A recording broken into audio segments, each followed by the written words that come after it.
ಎಲ್ರನ್ನೂ ನೋಡ್ಕೋತಿದ್ದೀರಾ, ಆದರೆ ನಿಮ್ಮನ್ನು ನೀವು ನೋಡ್ಕೋತಿದ್ದೀರಾ? ನಂಗೇನಾಗುತ್ತೆ ಬಿಡು, ನಾನು ಚೆನ್ನಾಗೇ ಇದ್ದೀನಲ್ವಾ, ವಾಕ್ ಮಾಡೋಕ್ಕೆ, ವರ್ಕೌಟ್ ಮಾಡೋಕ್ಕೆ, ಜಿಮ್‌ಗೆ ಹೋಗೋಕ್ಕೆ ಟೈಮ್ ಎಲ್ಲಿದೆ ಅಂತ ಹೇಳ್ತಾನೆ ಇರ್ತೀವಿ. ಕಾಮನ್ ಆಗಿ ನಾವು ಏನೂ ಮಾಡದೇ ಇದ್ರೂ ಮನೆ ಕೆಲಸನೇ ಜಾಸ್ತಿ. ನಾನು ಯಾವುದು ಮಾಡೋದೇ ಬೇಕಿಲ್ಲ, ವಾಕು ಬೇಡ ನನಗೆ, ವರ್ಕೌಟು ಬೇಡ, ಮನೆ ಕೆಲಸನೇ ಅಷ್ಟೊಂದಾಗುತ್ತೆ ಅಂತ ಸುಮ್ಮನೆ ಆಗ್ಬಿಡ್ತೀವಿ ಅಲ್ವಾ? ಸ್ವಲ್ಪ ಈ ರೀತಿ ಮನೆ ಕೆಲಸನೇ ಮಾಡ್ಕೊಂಡು ನಾವು ಇದ್ದಾಗ ಸ್ವಲ್ಪ ನೀವು ಸ್ಟೆಪ್ಸು ಮೆಟ್ಲನ್ನ ಎಷ್ಟು ಸುಸ್ತಾಗುತ್ತೆ ಅನ್ನೋದು ಗೊತ್ತಾಗುತ್ತೆ. ಸ್ವಲ್ಪ ದೂರ ನಡೆದ್ರೂ ಉಸಿರು ಜಾಸ್ತಿ ಬಂದಂಗೆ ಆಗುತ್ತೆ, ಬೆನ್ನೋವು ಕಾಣಿಸ್ಕೊಳ್ಳೋಕೆ ಸ್ಟಾರ್ಟ್ ಆಗುತ್ತೆ, ಬೋನ್ ಪೇಯ್ನ್ ಆಗೋಕ್ಕೆ ಸ್ಟಾರ್ಟ್ ಆಗುತ್ತೆ. ಆಮೇಲೆ ಏನು ತಿಂದರೂ ಎನರ್ಜಿನೇ ಇರಲ್ಲ, ಅಶೋ ಅನ್ನೋ ಥರ ಆಗುತ್ತೆ. ಮುಂದೊಂದು ದಿನ ಗೊತ್ತಾಗುತ್ತೆ ನಿಮಗೆ ಹೆಲ್ತ್ ಬಗ್ಗೆ ನಾನು ಇಷ್ಟೊಂದು ನೆಗ್ಲೆಕ್ಟ್ ಮಾಡಬಾರ್ದಾಗಿತ್ತು ಅಂತ. ಫಿಟ್ ಅಂದರೆ ಬರೀ ಹೊಟ್ಟೆ ಕರಗಿಸೋದಲ್ಲ ಕಣ್ರಿ, ಸ್ಲಿಮ್ ಆಗೋದು ಅಲ್ಲ ಫಿಟ್ ಅಂದರೆ. ಫಿಟ್ನೆಸ್ ಅಂದರೆ ನಮ್ಮ ಬಾಡಿನ ನಾವು ಕೊನೆವರೆಗೂ ಸಪೋರ್ಟ್ ಮಾಡೋ ಹಾಗೆ ನೋಡ್ಕೊಡುತ್ತೆ. ನಮ್ಮ ಬಾಡಿ ನಮಗೆ ಫಿಟ್ನೆಸ್ ಅನ್ನೋದೇ ಹಾಗೆ, ನಮ್ಮ ಬಾಡಿ ನಮಗೆ ಕೊನೆವರೆಗೂ ಸಪೋರ್ಟ್ ಮಾಡ್ಕೊಂಡೇ ಬರುತ್ತೆ. ನಮ್ಮ ಏಜ್ 40 ಆಗಲಿ, 50 ಆಗಲಿ, 60 ಆಗಲಿ, ನಮ್ಮ ಏಜು ಬೇರೆಯವ್ರಿಗೆ ಡಿಪೆಂಡ್ ಆಗಲ್ಲ. ನಮ್ಮ ಕೆಲಸನ ನಾವೇ ಮಾಡ್ಕೋತೀವಿ. ನಮ್ಮ ಸೊಸೆಂದಿರು ಬಂದ ಕಾಲಕ್ಕೆ, ನಮ್ಮ ಮಕ್ಕಳಂದಿರು ನಮಗೆ ವಯಸ್ಸಾದ ಕಾಲಕ್ಕೆ ಅಡುಗೆ ಮಾಡ್ಕೊಡಪ್ಪ, ಟೀ ಇಟ್ಕೊಡು, ಕಾಫಿ ಇಟ್ಕೊಡು, ಅಥವಾ ಏನೋ ಒಂದು ಬಟ್ಟೆ ತೊಳ್ಕೊಡು ಅಂತ ನಾವು ಬೇರೆಯವ್ರ ಮೇಲೆ ಡಿಪೆಂಡ್ ಆಗಲ್ಲ. ನಮ್ಮ ಕೆಲಸನ ನಾವೇ ಮಾಡ್ಕೋಬೇಕು. ಹಾಗಿರಬೇಕು ಅಂದರೆ ಈಗಲಿಂದನೇ ನಾವು ಸ್ವಲ್ಪ ವಾಕು ವರ್ಕೌಟ್ನ ಮಾಡಿ ನಮ್ಮ ಆರೋಗ್ಯದ ಕಡೆ ನಾವು ನೋಡಬೇಕು. ಇವಾಗ ನಮ್ಮ ಮಕ್ಕಳು ನೋಡ್ತಾ, ನಮ್ಮ ಮನೆಯವ್ರು ನೋಡ್ತಾ, ಅದು ಇದು ಕೆಲಸ ಡ್ಯೂಟಿ ಅಂತ ಹೋಗ್ತಾ ನಮ್ಮ ಲೈಫ್ ಸ್ಟೈಲ್, ನಮ್ಮ ಜೀವನನ ನಾವು ಹಾಳು ಮಾಡ್ಕೋತಾ ಇದ್ದೀವಿ, ನಮ್ಮ ಆರೋಗ್ಯನ ಹಾಳು ಮಾಡ್ಕೋತಾ ಇದ್ದೀವಿ. ಮಾಡೋಣ, ಮಕ್ಕಳಿಗೆ, ಮನೆಯವ್ರಿಗೆ, ಎಲ್ರಿಗೂ ಮಾಡ್ತಾ ನಮಗೆ ನಾವು 1 ಅವರ್, ಅರ್ಧ ಗಂಟೆ, 1 ಗಂಟೆ ಟೈಮ್ ಕೊಡ್ಕೊಂಡು ವಾಕ್ ವರ್ಕೌಟ್ ಮಾಡಿ ನಿಮ್ಮ ಆರೋಗ್ಯನ ನೀವು ಕಾಪಾಡ್ಕೊಳ್ಳಿ. ನಾವು ಚೆನ್ನಾಗಿದ್ರೆ ನಮ್ಮ ಮನೆಯವ್ರ ಆರೋಗ್ಯ ಎಲ್ಲನೂ ಕಾಪಾಡ್ಬೋದು, ನಮ್ಮ ಮನೆಯವ್ರನ್ನೂ ಕೂಡ ನೋಡ್ಕೋಬೋದಲ್ವಾ, ನಮ್ಮ ಕುಟುಂಬದವ್ರನ್ನೂ ನೋಡ್ಕೋಬೋದು ಅಂತ ಹೇಳೋಕ್ಕೆ ಇಷ್ಟಪಡ್ತೀನಿ. ಅದಕ್ಕೋಸ್ಕರ ನಮ್ಮ ಲೈಫ್ನ ನಾವೇ ಎಂಜಾಯ್ ಮಾಡಬೇಕು. ಅದಕ್ಕೋಸ್ಕರ ನೀವು ಫಿಟ್ಟಾಗಿರಿ ಅಂತ ಹೇಳೋಕ್ಕೆ ಇಷ್ಟಪಡ್ತೀನಿ. ಈ ರೀತಿ ಮೋಟಿವೇಶನ್ ವಿಡಿಯೋ ನಿಮಗೆ ಬೇಕು ಅಂತ ಅನಿಸಿದರೆ, ಯಾರೆಲ್ಲ ಹೊಸದಾಗಿ ನನ್ನ ವೀಡಿಯೋಸ್ನ ನೋಡ್ತಾ ಇದ್ದೀರೋ ಅವರು ಪ್ಲೀಸ್ ನನ್ನ ಚಾನಲ್ನ ಸಬ್ಸ್ಕ್ರೈಬ್ ಮಾಡ್ಕೊಡಿ ಅಂತ ಕೇಳ್ಕೊತಾ, ಹಾಗೆಯೇ ನನ್ನ ವ್ಯೂವರ್ಸು, ನನ್ನ ಸಬ್ಸ್ಕ್ರೈಬರ್ಸು ಲೈಕ್ ಕೊಡೋದನ್ನು ಮರಿಬಿಡಿ ಅಂತ ಹೇಳ್ತಾ ಇವತ್ತಿನ ವಿಡಿಯೋನ ನಾನು ಸ್ಟಾರ್ಟ್ ಮಾಡ್ತಾ ಇದ್ದೀನಿ. ಇವತ್ತು ನನ್ನ ವೆಯ್ಟ್ ಲಾಸ್ ಚಾಲೆಂಜಲ್ಲಿ day 4, day 3 weight loss challenge miss ಆಗಿದೆ. ಯಾಕೆ ಅಂತ ಎಲ್ರಿಗೂ ರೀಸನ್ ಗೊತ್ತಿದೆ. ಹಾಗೆಯೇ ನನ್ನ ವ್ಯೂವರ್ಸ್ಗೆ, ನನ್ನ ಸಬ್ಸ್ಕ್ರೈಬರ್ಸ್ಗೆ ನನ್ನ ಮೇಲೆ ತುಂಬ ಕೋಪನೂ ಕೂಡ ಬಂದಿದೆ. ಅದು ಕೂಡ ನಿನ್ನೆ ಕಮೆಂಟ್ಸಲ್ಲೇ ಗೊತ್ತಾಗೋಯಿತು. 2-3 ಮೆಂಬರ್ಸ್ ಕಮೆಂಟ್ ಕೂಡ ಮಾಡಿ ಬೇಜಾರಾಯಿತು ಸಿಸ್ಟರ್ ಅಂತ. ಅದನ್ನು ನೋಡಿ ನನಗೂ ಸ್ವಲ್ಪ ಫೀಲ್ ಆಯಿತು. ಯಾಕೆ ಗೊತ್ತಾ, ನನ್ನ ಸಬ್ಸ್ಕ್ರೈಬರ್ಸ್ಗೆ ಒಂದು ರೀಸನ್ ಕೂಡ ಹೇಳ್ತೀನಿ. ಕಷ್ಟ ಕಾಲ ಅಂತ ಬಂದಾಗ ನಿಮ್ಮ ಸಪೋರ್ಟ್ಗೆ ಯಾರಾದರೂ ನಿಮಗೆ ಸ್ವಲ್ಪ ಹೆಲ್ಪ್ ಮಾಡ್ತಾರೆ ಅಂತ ಅಂದ್ಕೊಳ್ಳಿ. ಅವ್ರು ನಿಮಗೆ ತುಂಬ ಹೆಲ್ಪ್ ಮಾಡ್ತಾರೆ. ನಿಮ್ಮ ಏನೋ ಕಷ್ಟ ಇದ್ದಾಗ ನಿಮಗೆ ಹೆಲ್ಪ್ ಮಾಡ್ತಾರೆ. ನಿಮ್ಮ ಸಂಬಂಧಿಕರಲ್ಲಿ ಒಬ್ಬರು ಹೆಲ್ಪ್ ಮಾಡ್ತಾರೆ. ನೀವು ಫಸ್ಟ್ ಪ್ರಿಫರೆನ್ಸು ಅವ್ರಿಗೆ ಕೊಡ್ತೀರೋ ಅಥವಾ ನಿಮ್ಮ ಸಂಬಂಧಿಕರಲ್ಲಿರೋರು ಎಲ್ರಿಗೂ ಕೊಡ್ತೀರೋ? ಇಲ್ಲ ಅಲ್ವಾ? ಕೇರ್ ಮಾಡ್ತೀರಾ ಅನ್ನೋದಕ್ಕಿಂತ ಹೆಚ್ಚಾಗಿ ಅವ್ರ ಮೇಲೆ ಒಂದು ಸ್ವಲ್ಪ ಪ್ರಿಫರೆನ್ಸ್ ಜಾಸ್ತಿ ಇರುತ್ತೆ, ಅವ್ರ ಮೇಲೆ ಸ್ವಲ್ಪ ಅಭಿಮಾನ ಜಾಸ್ತಿ ಇರುತ್ತೆ. ಹಾಗೆಯೇ ಮಿಕ್ಕವ್ರನ್ನೂ ಸಮವಾಗೇ ನೋಡ್ತೀರಾ. ಬಟ್ ಅವರು ನೋಡೋ ರೇಂಜು, ಹೌದು ಕಣಪ್ಪ ಇವ್ರು ನನ್ನ ಕಷ್ಟ ಕಾಲದಲ್ಲಿ ಹೆಲ್ಪ್ ಮಾಡಿದರು ಅಂತ ನೆನ್ಕೋತಿರಲ್ವಾ? ಸೇಮ್ ನನ್ನ ಸಿಚುವೇಶನ್ ಅದೇ ರೀತಿ ಇದೆ. ಅರ್ಥ ಮಾಡಿಕೊಂಡ್ರೆ ನಿಮ್ಗೆ ಅರ್ಥ ಆಗುತ್ತೆ ಅಂತ ಅನ್ಕೋತೀನಿ. ಏಕೆಂದರೆ ನನ್ನ ಈ ವಿಡಿಯೋ ನೋಡಿ, ನನ್ನ ವಿಡಿಯೋಸ್ ನೋಡ್ತಾ ಇರೋರು ನನ್ನ ವಿಡಿಯೋಸ್ನ ಇಷ್ಟಪಟ್ಟು ನನ್ನಿಂದ ಇನ್ನೂ ಸ್ವಲ್ಪ ಹೆಲ್ಪ್ ಆಗ್ಬೋದು ಅಂತ, ನನ್ನ ವೆಯ್ಟ್ ಲಾಸ್ಗೆ ಇವರು ಈ ಸಿಸ್ಟರ್, ನನ್ನ ಸಿಸ್ಟರ್ ಇನ್ನೂ ಸ್ವಲ್ಪ ಹೆಲ್ಪ್ ಮಾಡ್ಬೋದೇನೋ ಅನ್ನೋದಕ್ಕೋಸ್ಕರ ಜಾಯಿನ್ ಬಟನ್ನ ಕ್ಲಿಕ್ ಮಾಡಿದ್ದಾರೆ, ಮೆಂಬರ್ಶಿಪ್ನ ತೊಗೊಂಡಿದ್ದಾರೆ. ಒಂದು 10-15 ಮೆಂಬರ್ಸ್ ನನ್ನ ಮೆಂಬರ್ಶಿಪ್ನ ತೊಗೊಂಡಿದ್ದೀರಾ. ಹಾಗೆ ತೊಗೊಂಡಾಗ ಅವ್ರಿಗೆ 20 ಡೇಸಿಂದ, ನಾನು ನನ್ನ ಮೆಂಬರ್ಶಿಪ್ ತೊಗೊಂಡಾಗಿಂದ, ವೆಯ್ಟ್ ಲಾಸ್ ಚಾಲೆಂಜ್ ಸ್ಟಾರ್ಟ್ ಮಾಡಿದಾಗಿಂದ, ಅದರಲ್ಲೂ ಇನ್ನೊಬ್ಬರು ಹೆಸರು ತೊಗೊಳಕ್ಕೆ ಇಷ್ಟಪಡ್ತೀನಿ, ರೂಪ ಸಿಸ್ಟರ್. ಅವರು 25 ಡೇಸೇ ಆಯಿತು ಅಂತ ಅನ್ಕೋತೀನಿ ನನ್ನ ಮೆಂಬರ್ಶಿಪ್ನ ತೊಗೊಂಡು. ಇಲ್ಲಿವರೆಗೂ ನಾನು ನನ್ನ ಮೆಂಬರ್ಶಿಪ್ ತೊಗೊಂಡವ್ರಿಗೆ ವಿಡಿಯೋ ಮಾಡೇ ಇರಲಿಲ್ಲ, ಆಯಿತಾ. ಬಟ್ ಅವರು ಕೇಳ್ಬೋದಿತ್ತು, ನಾನು ಅಮೌಂಟ್ ಕೊಟ್ಟು ನಿಮ್ಮ ಮೆಂಬರ್ಶಿಪ್ ತೊಗೊಂಡಿದ್ದೀನಿ, ಬಟ್ ಇಲ್ಲಿವರೆಗೂ ನಮಗೆ ಅಂತ ಯಾವ ವಿಡಿಯೋಸ್ನ ಹಾಕಲಿಲ್ವಲ್ಲ ಸಿಸ್ಟರ್ ಅಂತ ಕೇಳ್ಬೋದಿತ್ತು. ಬಟ್ ಇಲ್ಲಿವರೆಗೂ ಅವ್ರು ಯಾರೂ ಕೂಡ ಕೇಳಲಿಲ್ಲ. ಯಾಕೆ ಅಂದರೆ ನನ್ನ ವಿಡಿಯೋಸ್ ಇಷ್ಟಪಟ್ಟು ಅವರು ನನ್ನ ಮೆಂಬರ್ಶಿಪ್ನ ತೊಗೊಂಡಿದ್ದಾರೆ. ಎಕ್ಸ್ಟ್ರಾ ವಿಡಿಯೋಸ್ ಕೊಡ್ತೀನಿ ಅನ್ನೋ ನಂಬಿಕೆಯಿಂದ ತೊಗೊಂಡಿದ್ದಾರೋ ಇಲ್ವೋ ಗೊತ್ತಿಲ್ಲ. ಬಟ್ ನನ್ನ ವೀಡಿಯೋಸ್ನ ಇಷ್ಟಪಟ್ಟು ನನ್ನ ಮೆಂಬರ್ಶಿಪ್ನ ಏನೋ ಒಂದು ಉದ್ದೇಶದಿಂದ, ಇವರಿಂದ ನನ್ನ ವೆಯ್ಟ್ ಲಾಸ್, ಇವರಿಂದ ನನ್ನ ಫ್ಯಾಟ್ ಲಾಸ್ಗೆ ಸ್ವಲ್ಪ ಇಂಪ್ರೂವ್ಮೆಂಟ್ ಕಾಣಿಸ್ಬೋದು ಅಂತ ಮೆಂಬರ್ಶಿಪ್ನ ತೊಗೊಂಡಿರ್ತಾರೆ. ಅವ್ರಿಗೆ ನಾನು 100ರಲ್ಲಿ 10% ಆದ್ರೂ ನಾನು ಹೆಲ್ಪ್ ಮಾಡಲೇಬೇಕು. ಮಾಡಲಿಲ್ಲ ಅಂದರೆ ನನ್ನ ಮನಸ್ಸಿಗೂ ಕೂಡ ಸಮಾಧಾನ ಇರಲ್ಲ. ಏಕೆಂದರೆ ಅವರು ಅಮೌಂಟ್ ಕಟ್ಟಿರ್ತಾರಲ್ವ, ಅವ್ರಿಗೂ ಕೂಡ ಅದು ಅಮೌಂಟೇ, ದುಡ್ಡೇ ತಾನೇ. ಅವ್ರ ದುಡ್ಡು ವೇಸ್ಟ್ ಆಗುತ್ತೆ. ನಾನು ಒಂದು ವೀಡಿಯೋಸ್ನೂ ಅವ್ರಿಗೋಸ್ಕರ ಮಾಡಲಿಲ್ಲ ಅಂದರೆ ಅವ್ರಿಗೆ ಫೀಲ್ ಆಗುತ್ತೆ. ಆಗುತ್ತೋ ಇಲ್ವೋ ಗೊತ್ತಿಲ್ಲ, ಬಟ್ ನನ್ನ ಮನಸ್ಸಿಗೆ ಹಂಗೆ ಅನಿಸುತ್ತೆ, ಅವ್ರಿಗೆ ಫೀಲ್ ಆಗುತ್ತೇನೋ ಅಂತ ಅನಿಸುತ್ತೆ. ಅದಕ್ಕೋಸ್ಕರ ನಾನು ನನ್ನ ಮೆಂಬರ್ಶಿಪ್ ಯಾರ್ಯಾರು ತೊಗೊಂಡಿದ್ದಾರೋ ಅವ್ರಿಗೆ 10 ಡೇಸ್ಗೊಂದ್ಸಲನೋ 20 ಡೇಸ್ಗೊಂದ್ಸಲನೋ ನನ್ನ ಕೈಲಿ ಎಷ್ಟಾಗುತ್ತೆ ಅಷ್ಟು ಎಕ್ಸ್ಟ್ರಾ ನಾನು ವೆಯ್ಟ್ ಲಾಸ್ಗೆ ಟಿಪ್ಸ್ನ ಕೊಡ್ತಾ ಬರ್ತೀನಿ. ಬಟ್ ಇಂಟ್ರೆಸ್ಟ್ ಇರೋರು ತೊಗೋಬೋದು, ಓಕೆನಾ. ತೊಗೊಬಿಡಿ ಅಂತ ನಾನು ಯಾರಿಗೂ ಹೇಳಲ್ಲ. ನನ್ನ ಮೆಂಬರ್ಶಿಪ್ ತೊಗೋತೀನಿ ಅಂತ ಇಂಟ್ರೆಸ್ಟ್ ಇರೋರು ತೊಗೊಳ್ಳಿ. ನಿಜವಾಗ್ಲೂ ಅವ್ರಿಗೆ ಒಂದು ಎಕ್ಸ್ಟ್ರಾ 10% ಅಷ್ಟು ವೆಯ್ಟ್ ಲಾಸ್ಗೆ ಹೆಲ್ಪ್ ಅಂತೂ ಖಂಡಿತವಾಗ್ಲೂ ಆಗುತ್ತೆ. ಅಂಥ ಬೆನಿಫಿಟ್ಸ್ನ ನಾನು ಹೇಳ್ಕೊಡ್ತಾ ಬರ್ತೀನಿ. ಈ ವಿಡಿಯೋದಲ್ಲಿ ಯಾಕೆ ಹೇಳೋಕ್ಕಾಗಲ್ಲ ಸಿಸ್ಟರ್ ಅಂತ ನೀವು ಕ್ವಶನ್ ಕೂಡ ಕೇಳ್ಬೋದು. ಹೌದು, ರೀಸನ್ ಹೇಳ್ಬಿಡ್ತೀನಿ, ಯಾಕೆ ಅನ್ನೋ ಉತ್ತರನೂ ಕೂಡ ನಾನು ಹೇಳ್ಬಿಡ್ತೀನಿ, ಇಲ್ಲ ಆನ್ಸರ್ನ. ಯಾಕೆ ಅಂತ ಹೇಳಿದರೆ, ಅಂತೆ ಆದ ಓನಾಗಿ ವಾಕ್ ಮಾಡೋದು, ವರ್ಕೌಟ್ ಮಾಡೋದು ಪ್ರತಿಯೊಂದು ಇರುತ್ತೆ. ಬಟ್ ನಾನು ಇದನ್ನು ಯೂಟ್ಯೂಬಲ್ಲಿ ಶೇರ್ ಮಾಡೋದ್ರಿಂದ ಇದನ್ನು ಸಾವಿರಾರು ಜನ ನೋಡ್ಬೋದು. ಹಾಗೆಯೇ ಲೇಡೀಸು ನೋಡ್ಬೋದು, ಜೆಂಟ್ಸು ಕೂಡ ನೋಡ್ಬೋದು. ಬಟ್ ನನ್ನ ಮೆಂಬರ್ಶಿಪ್ ತೊಗೋತಾ ಇರೋರು ಬರೀ ಲೇಡೀಸ್ ಅಷ್ಟೇ. ಅದರಲ್ಲೂ ಆಪ್ಷನ್ಸ್ ತುಂಬ ಜನ ತೊಗೊಂಡಿಲ್ಲ, ಕಮ್ಮಿ ಜನ ತೊಗೊಂಡಿದ್ದಾರೆ.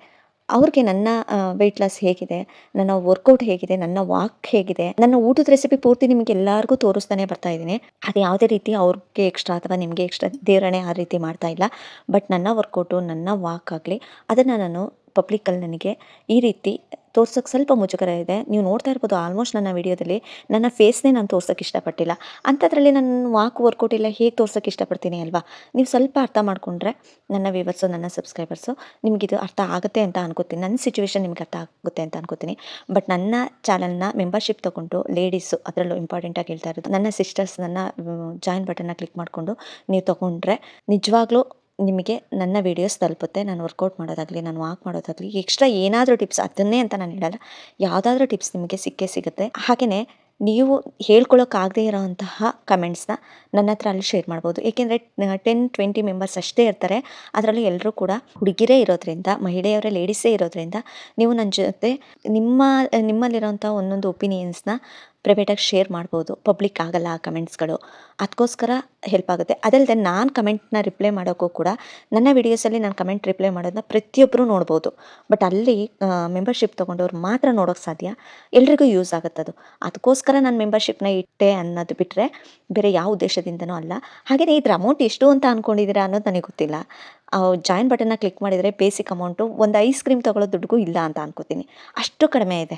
ಎಲ್ಲೆಲ್ಲೋ ಖರ್ಚು ಮಾಡ್ತೀವಿ, ಐಸ್ ಕ್ರೀಮ್ ತೊಗೋತೀವಿ, ಅಥವಾ ಏನೋ ಒಂದು ಡೈರಿ ಮಿಲ್ಕ್ ತೊಗೊಂಡ್ರೆ ಒಂದು ದಿನ ತೊಗೊಳ್ಳೋದು ನಿಮಗೆ 1 ತಿಂಗಳು, ಇಲ್ಲಿ ನನ್ನ ವೆಯ್ಟ್ ಲಾಸ್ ಜರ್ನಿಯಲ್ಲಿ 1 ತಿಂಗಳು ಯೂಸ್ ಆಗುತ್ತೆ.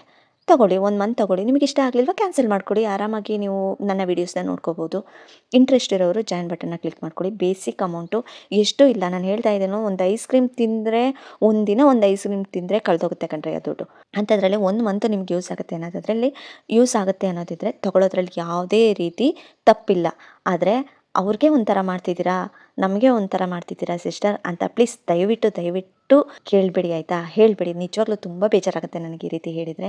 ನಾನು ಯಾಕೆ ಇದನ್ನು ಹೇಳ್ತಾ ಇದ್ದೀನಿ ಅಂದರೆ, ನಿಮಗೆ ಕಾರಣ ಕೂಡ ಹೇಳಿದೆ, ಒಂದು ಉದಾಹರಣೆ ಕೊಟ್ಟು ಹೇಳಿದೆ. ಫ್ಯಾಮಿಲಿ ಮೆಂಬರ್ಸಲ್ಲಿ ಹೆಲ್ಪ್ ಮಾಡಿದವ್ರನ್ನೂ ಒಂದೇ ರೀತಿ ನೋಡ್ತೀರಾ, ಇಲ್ಲ ಹೆಲ್ಪ್ ಮಾಡಿರೋರನ್ನ ಬಿಟ್ಟು ಎಲ್ಲರೂ ಸಮ ನನಗೆ ಅಂತ ಅವ್ರನ್ನೇ ಒಂದು ರೀತಿ ಮಾಡ್ತಿರೋ. ಲಾಸ್ಟ್ ವೀಡಿಯೋದಲ್ಲೂ ಕೂಡ ಹೇಳಿದ್ದೆ, ಇಂಟ್ರೆಸ್ಟ್ ಇರೋರು ಜಾಯಿನ್ ಬಟನ್ನ ಕ್ಲಿಕ್ ಮಾಡಿಕೊಂಡು ನನ್ನ ಮೆಂಬರ್ಶಿಪ್ನ ತೊಗೋಬೋದು.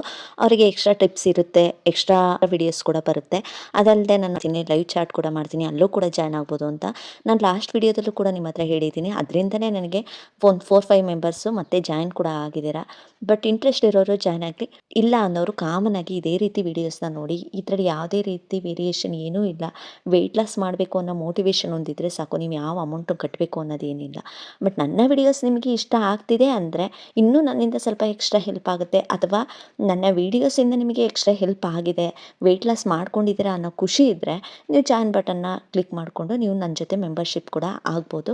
ಅವ್ರಿಗೆ ಎಕ್ಸ್ಟ್ರಾ ನನ್ನ ವೀಡಿಯೋಸ್ ಕೂಡ 15 ಡೇಸ್ಗಾಗಲಿ 20 ಡೇಸ್ಗಾಗಲಿ ನನ್ನ ವೀಡಿಯೋಸ್ ತಲುಪ್ತಾ ಇರುತ್ತೆ. ಅದೊಂದು ಹೇಳೋಕ್ಕೆ ಇಷ್ಟಪಡ್ತೀನಿ. ಬಟ್ ಹಾಕಲೇಬೇಕು, ನೀವು ಯಾಕೆ ಮೆಂಬರ್ಶಿಪ್ ತೊಗೊಂಡು ನನ್ನ ವೀಡಿಯೋಸ್ಗೆ ಮೆಂಬರ್ಶಿಪ್ ತೊಗೊಂಡಿದ್ದೀರಾ ಬಟ್ ವೀಡಿಯೋಸ್ನ ಮಾಡ್ತಿಲ್ಲ ಅಂತ ಇಲ್ಲಿವರೆಗೂ ನನಗೆ ಯಾರೂ ಕೂಡ ಕೇಳಿಲ್ಲ. ಏಕೆಂದರೆ ಅದು ಸ್ಮಾಲ್ ಅಮೌಂಟ್ ಆಗಿರೋದ್ರಿಂದ ಯಾರಿಗೂ ನನ್ನ ವೀಡಿಯೋಸ್ ಇಷ್ಟ ಆಗಿ ಮೆಂಬರ್ಶಿಪ್ ತೊಗೊಂಡಿದ್ದಾರೆ ಹೊರತು ನನ್ನ ಟಿಪ್ಸ್ ಬೇಕೇ ಬೇಕು ಅಂತ ಕೇಳ್ಕೊಂಡು ಯಾರೂ ಕೂಡ ಇಲ್ಲಿ ತೊಗೊಂಡಿಲ್ಲ. ಬಟ್ ನನಗೆ ಅವ್ರು ನನ್ನ ಮೆಂಬರ್ಶಿಪ್ ತೊಗೊಂಡಿದ್ದಾರಲ್ವಾ ಅನ್ನೋ ಒಂದು ಉದ್ದೇಶಕ್ಕೋಸ್ಕರ ನನಗೆ ಸುಮ್ಮನೆ ಇರೋಕ್ಕಾಗ್ತಿಲ್ಲ ಅಷ್ಟೇ. ಅದಕ್ಕೋಸ್ಕರ ನಾನು ಅವ್ರಿಗೆ ಎಕ್ಸ್ಟ್ರಾ ನಾನು ವೀಡಿಯೋಸ್ನ ಮಾಡ್ತಾ ಇರೋದು. ಪಾಪ ಅವ್ರು ಇಲ್ಲಿವರೆಗೂ ಯಾರೂ ಕೂಡ ನನ್ನ ಮೆಂಬರ್ಶಿಪ್ ತೊಗೊಂಡಿರೋರು ನೀವು ನನಗೆ ಎಕ್ಸ್ಟ್ರಾ ವೀಡಿಯೋಸ್ ಮಾಡಿ ಸಿಸ್ಟರ್ ಅಂತ ಇಲ್ಲಿವರೆಗೂ ಯಾರೂ ಕೂಡ ಕೇಳಿಲ್ಲ. ಕಮೆಂಟ್ಸ್ ಕೂಡ ನೋಡಿರ್ಬೋದು, ಎಲ್ಲ ಪಬ್ಲಿಕ್ಕಲ್ಲೇ ಇದೆ. ಯಾರು ಕೂಡ ಇಲ್ಲಿವರೆಗೂ ವೀಡಿಯೋಸ್ ನನಗೆ ನನ್ನ ಮೆಂಬರ್ಶಿಪ್ ತೊಗೊಂಡಿದ್ದೀನಿ ಎಕ್ಸ್ಟ್ರಾ ಮಾಡಿ ಅಂತ ಇಲ್ಲಿವರೆಗೂ ಯಾರೂ ಕೇಳಲಿಲ್ಲ, ಆಯಿತಾ? ಅದಕ್ಕೋಸ್ಕರ ನಾನು ಅವ್ರಿಗೋಸ್ಕರ ನಾನೇ ಅರ್ಥ ಮಾಡಿಕೊಂಡು ವೀಡಿಯೋಸ್ ಹಾಕ್ತೆ. ಇದನ್ನು ಪ್ಲೀಸ್ ನನ್ನ ಸಬ್ಸ್ಕ್ರೈಬರ್ಸು, ನನ್ನ ವ್ಯೂವರ್ಸ್ ತಪ್ಪಾಗಿಂತೂ ತಿಳ್ಕೊಳ್ಳೋಕೆ ಹೋಗ್ಬೇಡಿ. ನನ್ನ ಮೆಂಬರ್ಶಿಪ್ ತೊಗೊಂಡಿರೋರ್ಗೆ ಅಷ್ಟೇ ವೀಡಿಯೋ ಮಾಡಿದ್ದೆ ಅಷ್ಟೇ. ಅದು ತುಂಬ ಟೈಮು ಇಲ್ಲ, ನೋಡಿ ನೀವು ನೋಡಿದ್ರೆ ಗೊತ್ತಾಗುತ್ತೆ. ಒಂದು 4-5 ಮಿನಿಟ್ಸ್ ಇರ್ಬೋದು ಅಷ್ಟೇ, 4 ನಿಮಿಷ ಇದೆ ಅಷ್ಟೇ ವಿಡಿಯೋ. ಯಾರಿಗೂ ನಾನು ಇಲ್ಲಿ ಭೇದ ಭಾವ ಮಾಡಿಲ್ಲ, ಪ್ಲೀಸ್ ಅದನ್ನು ಅರ್ಥ ಮಾಡ್ಕೊಡಿ ಅಂತ ಹೇಳ್ತೀನಿ. ನಿಜವಾಗ್ಲೂ ತುಂಬಾ ಖುಷಿ ವಿಚಾರ ಏನು ಅಂದರೆ, ನಿಜವಾಗ್ಲೂ ನಾನು ನನ್ನ ವ್ಯೂವರ್ಸ್ಗೆ, ನನ್ನ ಸಬ್ಸ್ಕ್ರೈಬರ್ಸ್ಗೆ ತುಂಬ ಥ್ಯಾಂಕ್ಸ್ ಹೇಳಬೇಕು. ಯಾಕೆಂದರೆ ವಿಡಿಯೋ ಸ್ಟಾರ್ಟ್ ಆಗ್ತಿದ್ದಂಗೆ ಲೈಕ್ ಕೊಡ್ತೀರಾ, ಹಾಗೆಯೇ ಹೈಪ್ ಡನ್ ಕೊಡ್ತೀರಾ, ಹಾಗೆಯೇ ಪ್ರೀತಿಯಿಂದ ಸಿಸ್ಟರ್ ಅಂತ ಕಮೆಂಟ್ ಕೂಡ ಮಾಡ್ತೀರಾ. ನಿಜವಾಗ್ಲೂ ನಾನು ನಿಮಗೆ ಋಣಿಯಾಗಿರ್ತೀನಿ ಅಂತ ಹೇಳೋಕ್ಕೆ ಇಷ್ಟಪಡ್ತೀನಿ ನನ್ನ ಸಬ್ಸ್ಕ್ರೈಬರ್ಸ್ಗೆ. ನೀವು ಜಾಯಿನ್ ತೊಗೋಬೇಕು ತಗೋಬೇಕು ಅಂತ ಏನಿಲ್ಲ, ಇಷ್ಟ ಆದರೆ ಮಾತ್ರ ತಗೊಳ್ಳಿ, ಯಾವುದೇ ರೀತಿ ಫೋರ್ಸ್ಫುಲಿ ಇಲ್ಲ ಇಲ್ಲಿ. ಬಟ್ ಬೇಜಾರು ಮಾಡ್ಕೋಬೇಡಿ, ಮೆಂಬರ್ಸ್ಗೆ ಅಂತ ನಾನು ಮೆಂಬರ್ಶಿಪ್ ತೊಗೊಂಡವ್ರಿಗೆ ಒಂದೊಂದು ವೀಡಿಯೋ 15 ಡೇಸ್ಗೋ 10 ಡೇಸ್ಗೋ ಹಾಕಿದಾಗ ಪ್ಲೀಸ್ ಯಾರು ನನ್ನ ಸಬ್ಸ್ಕ್ರೈಬರ್ಸು ಬೇಜಾರು ಮಾಡ್ಕೋಬೇಡಿ. ನಿಮಗೆ ಆ ರೀತಿ ಬೇಜಾರಾಗಬಾರ್ದು ಅನ್ನೋದಾದರೆ ನೀವು ಕೂಡ ಜಾಯಿನ್ ಬಟನ್ನ ಕ್ಲಿಕ್ ಮಾಡಿಕೊಂಡು ಮೆಂಬರ್ಶಿಪ್ನ ತೊಗೊಳ್ಳಿ. ಬೇಸಿಕ್ ಮೆಂಬರ್ಶಿಪ್ನ ತೊಗೊಳ್ಳಿ, ಜಾಸ್ತಿ ದುಡ್ಡಿನ ಬೇಡ. ಬೇಸಿಕ್ ಆದರೆ ನೀವು ನನ್ನ ಎಲ್ಲ ವೀಡಿಯೋಸ್ನೂ ನೋಡಲೇಬೇಕು ಅನ್ನೋದಿದ್ದರೆ ಬೇಸಿಕ್ ಮೆಂಬರ್ಶಿಪ್ನ ತೊಗೊಳ್ಳಿ ಅಂತ ಹೇಳೋಕ್ಕೆ ಇಷ್ಟಪಡ್ತೀನಿ ಅಷ್ಟೇ. Thank you so much. ನೀವು ನನಗೆ ಇಲ್ಲಿವರೆಗೂ ಸಪೋರ್ಟ್ ಕೊಡ್ತಾನೇ ಬಂದಿದ್ದೀರಾ, ಸಪೋರ್ಟ್ ಮಾಡ್ತಾನೇ ಇದ್ದೀರಾ. ಅದೊಂದು ಕಮೆಂಟ್ಸ್ ನನಗೆ ತುಂಬ ಒಂಥರ ಹೌದು ನಾನು ಎಲ್ಲೋ ತಪ್ಪು ಮಾಡಿಬಿಟ್ನೇನೋ, ಯಾಕಾದರೂ ಈ ಜಾಯಿನ್ ಬಟನ್ ಕ್ಲಿಕ್ ಮಾಡ್ಕೊಳ್ಳಿ ಅಂತ ಹೇಳಿದ್ನೇನೋ ಅನ್ನೋ ಥರ ಫೀಲ್ ಬಂದುಬಿಡ್ತು ನನಗೆ ನಿಜವಾಗ್ಲೂ ಆ ಕಮೆಂಟ್ಸ್ನ ನೋಡಿದಾಗ. ಅದಕ್ಕೋಸ್ಕರ ನಾನು ಈ ವಿಡಿಯೋನ ಶೇರ್ ಮಾಡಿದೆ ಅಷ್ಟೇ, ಬೇರೆ ಯಾವ ಉದ್ದೇಶದಿಂದನೂ ಅಲ್ಲ.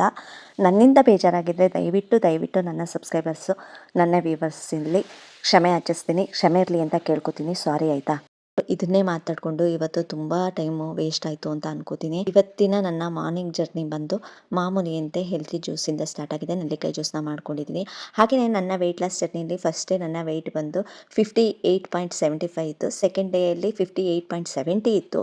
ಹಾಗೆಯೇ ಇವತ್ತು ಡೇ 3 ಮಿಸ್ ಆಗಿದೆ, ಹಾಗಾಗಿ ಡೇ 4ದು ನಾನು ವೆಯ್ಟ್ನ ಚೆಕ್ ಮಾಡಿದ್ದೀನಿ. ಡೇ 4ಅಲ್ಲಿ ನನ್ನ ವೆಯ್ಟ್ ಬಂದು 58.35 ಇದೆ.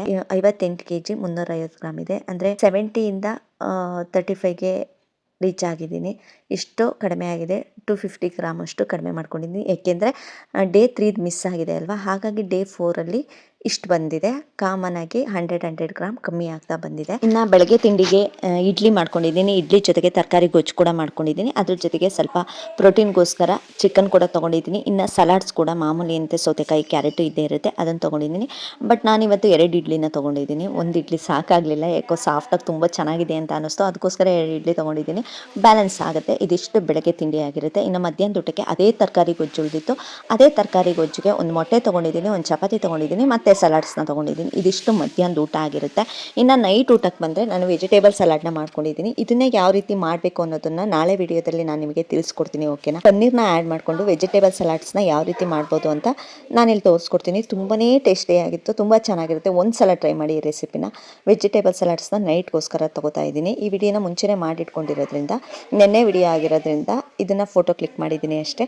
ನಾಳೆ ವಿಡಿಯೋದಲ್ಲಿ ಇದನ್ನು ಹೇಗೆ ಪ್ರಿಪೇರ್ ಮಾಡೋದು ಅನ್ನೋದನ್ನು ನೆಕ್ಸ್ಟ್ ವಿಡಿಯೋದಲ್ಲಿ ತಿಳಿಸ್ಕೊಡ್ತೀನಿ. ಇಷ್ಟು ನನ್ನ ಇವತ್ತಿನ ವಿಡಿಯೋ ಆಗಿರುತ್ತೆ. ಈ ವಿಡಿಯೋ ನಿಮಗೆ ಸ್ವಲ್ಪನಾದರೂ ಇಷ್ಟ ಆಯಿತು ಅಂತ ಅನಿಸಿದ್ರೆ ಪ್ಲೀಸ್ ಒಂದು ಲೈಕ್ ಕೊಡೋದನ್ನು ಮರಿಬೇಡಿ. ಹಾಗೆಯೇ ಯಾರೆಲ್ಲ ಹೊಸದಾಗಿ ನನ್ನ ವೀಡಿಯೋಸ್ನ ನೋಡ್ತಾ ಇದ್ದೀರೋ ಅವರು ನನ್ನ ಚಾನಲ್ನ ಸಬ್ಸ್ಕ್ರೈಬ್ ಮಾಡ್ಕೊಳ್ಳಿ ಅಂತ ಕೇಳ್ಕೊತಾ ಹೈಪ್ ಅಂತ ಬಟನ್ ಇದೆ, ಕ್ಲಿಕ್ ಮಾಡಿ. ಎಲ್ರಿಗೂ ಟೇಕ್ ಕೇರ್, ಟಾಟಾ, ಬಾಯ್ ಬಾಯ್.